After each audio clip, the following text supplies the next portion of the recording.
Not, No, not and everybody. when we first approached this, I specifically told you that I could not guarantee that every single homeowner was at the meeting. You asked me that before. I said, no, I cannot guarantee you that happened. All I can tell you is when we had a meeting at Calhoun's, we said the site plan was going to be reviewed.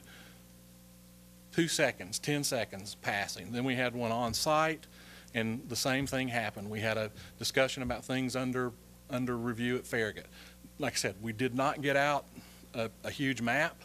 We did not go through, we're changing 4 over here and 6 over here, but there was general discussion that we were changing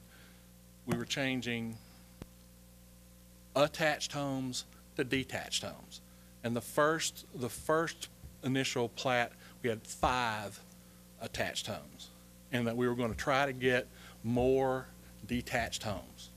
Now, we did not go through and say, we're going to change this building to this building to this building to this building to that. We did not do that. But we did mention, and at least one time there were jokes made about getting something through the town of Farragut. So. Alyssa, does this answer your question, or do you have more?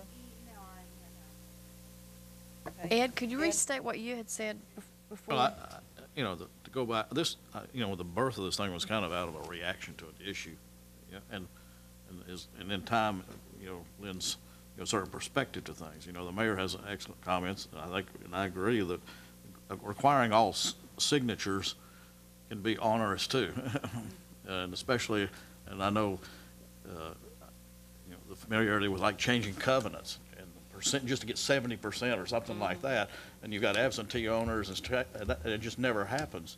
And so, is there a way, to kind of, be Solomon and deal with both concerns? And that's what this commission can do. We have a public forum right here, but the thing that we worked with so hard on communication before, like on zoning, I don't see why it couldn't apply in this situation, so that the homeowners get a notification that it's happening, and then they have the public forum come down here, and we can lend some voice of reason to both sides and listen to it. And if it's one out of or two out of many, you sit then down you can, and it's not that big of a thing. Well, then we can say we heard you, you had your, but really this is what the decision needs to be. Or conversely, no, Mr. Developer, you really you're going too many oxes here, yeah. So therefore, but get us back to doing our job for the community, for everybody. Yeah.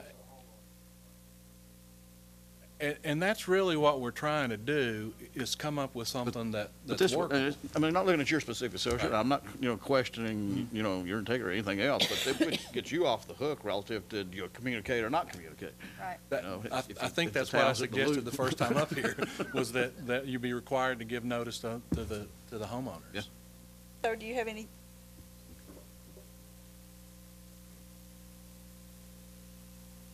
First of all, I want to clarify what I said before, in that, well, let me see how I want to state this.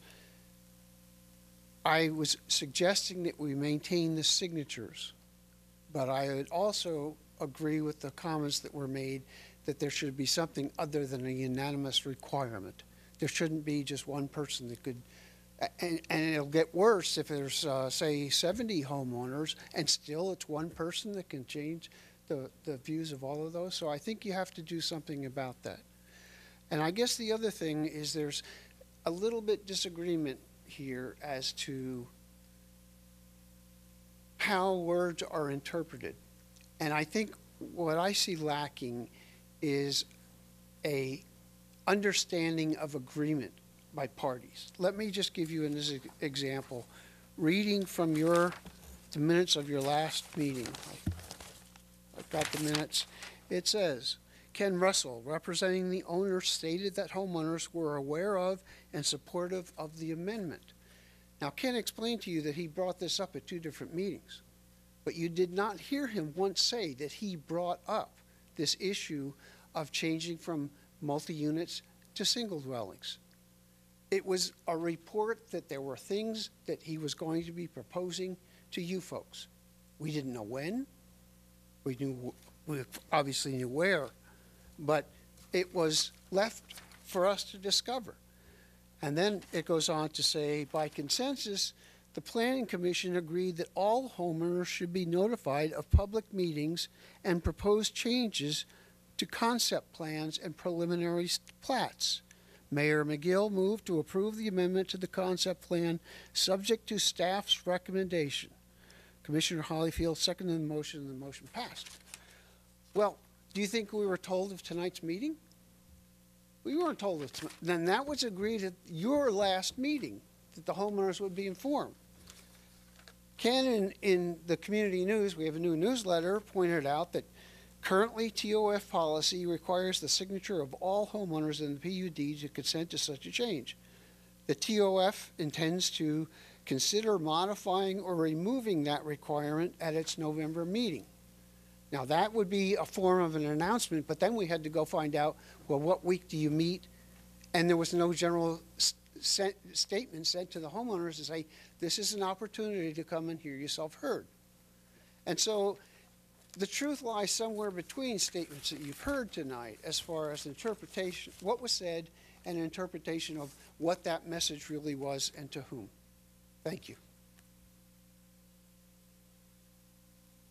I'd like to make a comment about notifications, particularly about this meeting and this subject. It was posted on the internet and on the community television channel 10 days ago.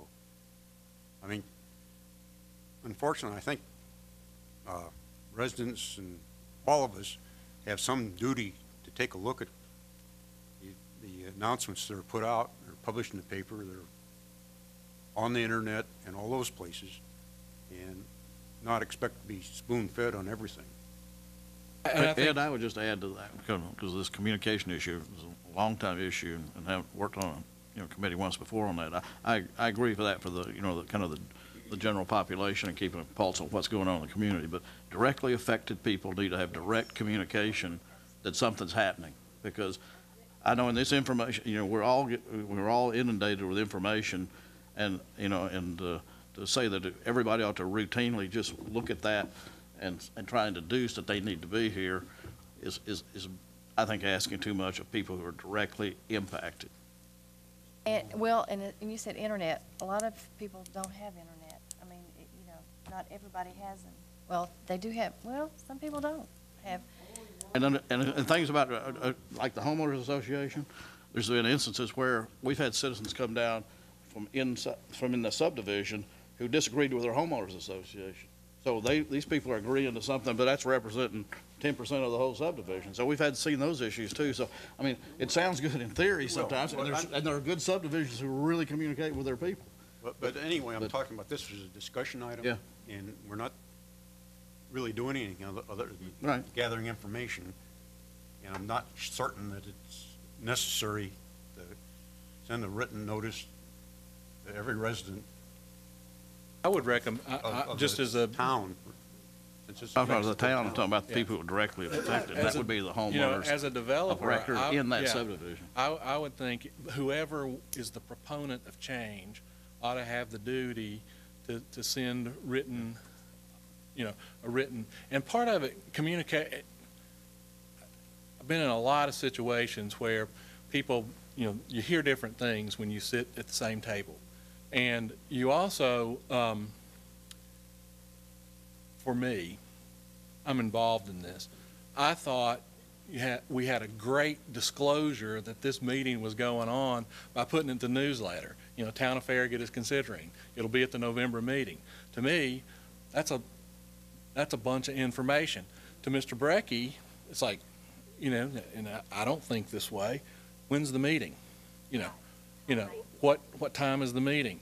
Where's a copy of what they want to do? Well, it's like, how burdensome should your communication be? That's something I think you need to decide in what the communication is. So it's just, and what happens is you got so many things that are going on. You think you've adequately communicated something, and the other person sitting there didn't even hear it because they don't speak in code, or it's not something that's been possessing them, for 6 months. So, like I said, we're talking about policy here. The policy ought to be, whoever's the proponent, or this is my suggestion, whoever is the proponent should have to should have to give notice.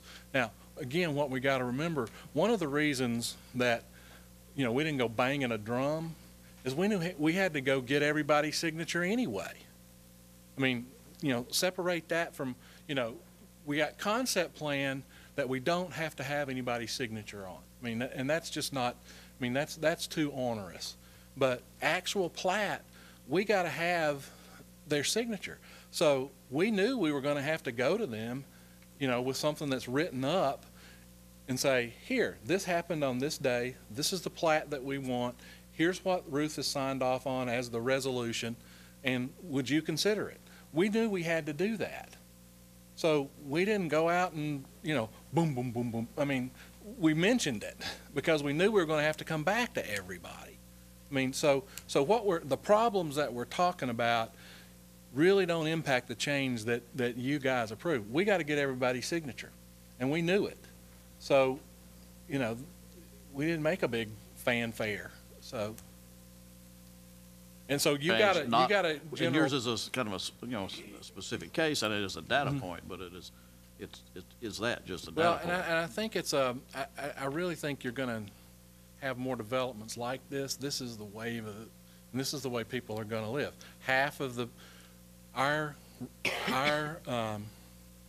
retired population is going to double in the next 5.5 to 6.5 years. This is the kind of housing that they're going to build. And it's going to be in clusters, it's going to be in clumps, it's going to be in communities. That's the way the people are going to build.